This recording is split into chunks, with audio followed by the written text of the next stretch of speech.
January 2002. The Netherlands have just deployed troops to Afghanistan as part of an international coalition following the September 11 attacks. For the Dutch military, this was a major moment. Not only was it the country's first major deployment in the 21st century, it was also the beginning of a completely different kind of warfare. Afghanistan quickly exposed a serious problem facing many NATO militaries at the time. Troops were operating in dangerous environments without enough protected vehicles. Roadside bombs, ambushes, IEDs. Suddenly, mobility alone wasn't enough anymore. Survivability became just as important. And for the Netherlands, there was a problem. The Dutch military simply did not have enough modern protected mobility vehicles ready for a conflict like Afghanistan. That forced the government into a rapid search for a solution. They needed a vehicle that was already combat proven, something that could be delivered quickly, and something affordable enough to be purchased in meaningful numbers. A lot of vehicles were considered, but one platform quickly stood out above the rest: the Australian-made Bushmaster. Designed and built in Bendigo, Australia, the Bushmaster, the Protected Mobility Vehicle, or PMV for short, had already started building a strong reputation in Afghanistan with Australian forces. Among NATO troops, the vehicle was becoming known for one thing above everything else: keeping soldiers alive. Its V-shaped hull and heavily protected design gave crew much higher chance of surviving roadside bomb attacks compared to many lighter vehicles operating at the time. For Afghanistan, that mattered more than almost anything else. Australian troops quickly developed huge confidence in their vehicle. There were multiple incidents where Bushmasters were hit by IEDs, powerful enough to destroy lighter vehicles completely, yet the crew survived. The reputation spread quickly among coalition forces, especially among countries operating in the same dangerous regions.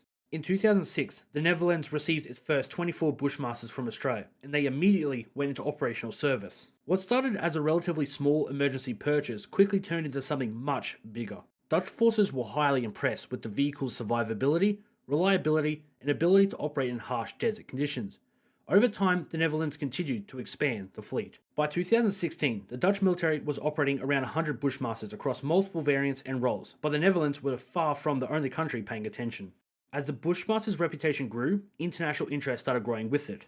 New Zealand became one of the first foreign operators, purchasing the Bushmaster for its own army. The United Kingdom also operated Bushmasters in Afghanistan during the height of the conflict. Japan later selected the vehicle for its ground self-defense force, marking one of the first major Japanese acquisitions of a foreign-designed PMV in decades. Fiji acquired Bushmasters for peacekeeping and international security roles. Indonesia also became an operator, and then came Ukraine. After Russia's full-scale invasion in 2022, Australia donated 120 Bushmasters to Ukraine. Almost overnight, the vehicle found itself back in another major war. And once again, its reputation grew. Ukrainian troops repeatedly praised the Bushmaster for its survivability and mobility under combat conditions. Videos began appearing online showing Bushmasters damaged by mines, artillery, and ambushes, yet still managing to get troops out alive.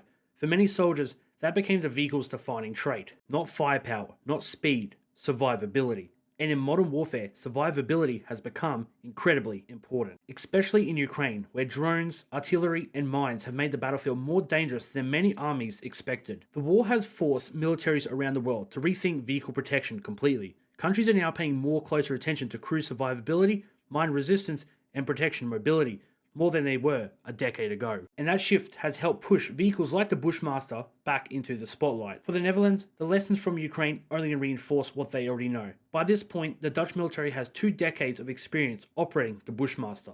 They understand its strength, they trust the platform, and with NATO countries now rapidly expanding and modernizing their militaries following the war in Ukraine, the Netherlands has once again decided to grow its Bushmaster fleet. In 2026, the Dutch government confirmed a new order for additional Australian-made Bushmasters. Although the exact number has not yet been publicly released, the most estimates suggest order could involve anywhere between 50 to 100 new vehicles. At almost the exact same time, Australia announced a major $1.2 billion investment into the Bendigo production facility, responsible for manufacturing the Bushmaster. The investment includes upgrades to the production line and the construction of another 268 Bushmasters for the Australian Army itself. That announcement was important for another reason too. It shows that Australia is not slowing down production. In fact, demand for the Bushmaster may actually be growing. Australia remains the largest operator of the vehicle, with close to 1,000 Bushmasters either in service or in order.